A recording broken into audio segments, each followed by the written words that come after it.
Hi, இன்றைக்கி recipe ribbon pakoda எப்படி செய்கிறதுன்னு பார்க்கலாம். ஸோ அதுக்கு தேவையான இன்க்ரீடியன்ட்ஸ்லாம் கொடுத்துருக்கேன். ஸோ இது பார்த்திங்கன்னா இட்லி ரைஸ் வச்சு பண்ணுறது. மற்றதெல்லாம் நீங்கள் இப்போ கடையில் வாங்குகிற அரிசி மாவு அது மாதிரி மாவு வச்சு பண்ணுவீங்க. இது இட்லி ரைஸ் நம்ம வீட்டிலேயே அரிசியை ஊற வச்சு அரைச்சி பண்ணுறது. இது டேஸ்ட் மற்றதை விட கொஞ்சம் டிஃப்ரெண்ட்டாக நல்லாயிருக்குங்க. இதுக்கு சில ப்ரிப்பரேஷன்ஸ் முன்னாடி நீங்கள் பண்ண வேண்டியது இருக்குது. அது என்னன்னு சொல்கிறேன். ஃபஸ்ட்டு அதுக்கு இட்லி அரிசியை இது மாதிரி ஒரு 2 hours ஊற வச்சுக்கணும். நான் ஒட்டுக்கலையே இது மாதிரி மிக்சியில் அரைச்சி எடுத்து வச்சுக்கணும். அப்புறமா மிளகாய் பூண்டு ரெண்டுத்தையும் தண்ணியில் ஊற வச்சு நல்லா அரைச்சிங்கன்னா இது மாதிரி பேஸ்ட் வந்துடும். ஸோ இதெல்லாம் நம்ம ரெடி பண்ணியாச்சு. ஸோ இப்போ அந்த இட்லி அரிசி ஊற வச்சதை கிரைண்டரில் அரைச்சிக்கணும். அரைக்கிறப்ப பார்த்தீங்கன்னா அதனுடைய பதம் எப்படி இருக்குன்னு காட்டுறேன். ஸோ இது மாதிரி கொஞ்சம் கெட்டியாக இருக்கணும். நார்மலாக இட்லி அரிசிக்கு அரைக்கிற மாதிரி கொஞ்சம் தண்ணி அரைக்காதீங்க. இது மாதிரி பதம் பார்த்துக்கோங்க. கொஞ்சம் லைட்டாக தண்ணி தெளித்து அரைச்சிக்கணும். அதோட நம்ம எடுத்து வச்ச பொட்டுக்கடலை மாவு போட்டுடணும். ஸோ சலிச்சிட்டு போடுங்க. ஸோ அப்போ தான் கொஞ்சம் கட்டி இல்லாமல் இருக்கும், ஈக்குவலாக ஸ்ப்ரெட் ஆகும்.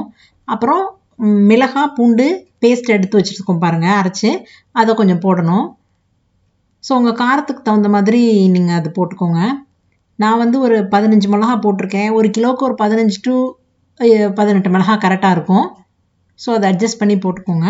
உங்களுக்கு பூண்டு தேவையில்லைன்னா நீங்கள் இதில் பூண்டை ஸ்கிப் பண்ணிடலாம். சில பேர் பூண்டு சேர்த்துக்க மாட்டேன்னு சொல்லுவாங்க. ஸோ அது வேணான்னா விட்டுருங்க. அப்புறம் 2 ஸ்பூன் பட்டர் போடுங்க. அப்புறம் உப்பு தேவைக்கேற்ப போடுங்க. பட்டர் இல்லைன்னா கூட நீங்கள் எண்ணெய், சூடான எண்ணெய் இருக்குது பாருங்கள், அது கூட கொஞ்சம் போட்டுக்கலாம். 1 ஸ்பூன் எள்ளு போடுங்க.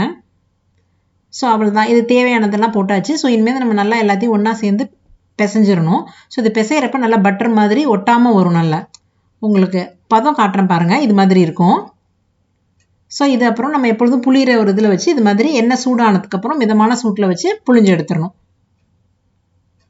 திருப்பி போட்டுட்டு அதுக்கப்புறம் மறுபடியும் ஒரு 5 minutes அந்த இதெல்லாம் சலசலப்பு அடங்கினோன்னே எடுத்துட்டிங்கன்னா வெந்துடும், கரெக்டாக இருக்கும். இது ஈவினிங் ஸ்நாக்ஸ்க்கு நல்லாயிருக்கும், பசங்களுக்கு கொடுக்கறதுக்கு. வீட்டிலே அரைச்சி பண்ணுறதுனால ரொம்ப டேஸ்ட். இது மற்ற நீங்கள் கடையில் வாங்கி பண்ணுறதோட இது ரொம்ப நல்லாயிருக்கும். இது பாருங்கள், இது மாதிரி பிழிகிறப்ப அவுட்டர் சர்ஃபேஸ் ஃபஸ்ட்டு பிழிஞ்சிட்டு அதுக்கப்புறம் நடுவில் உள்ள சர்ஃபேஸ் பிழிஞ்சிங்கன்னா கரெக்டாக இருக்கும். ஒன்று ஒட்டாமல் வரும் உங்களுக்கு.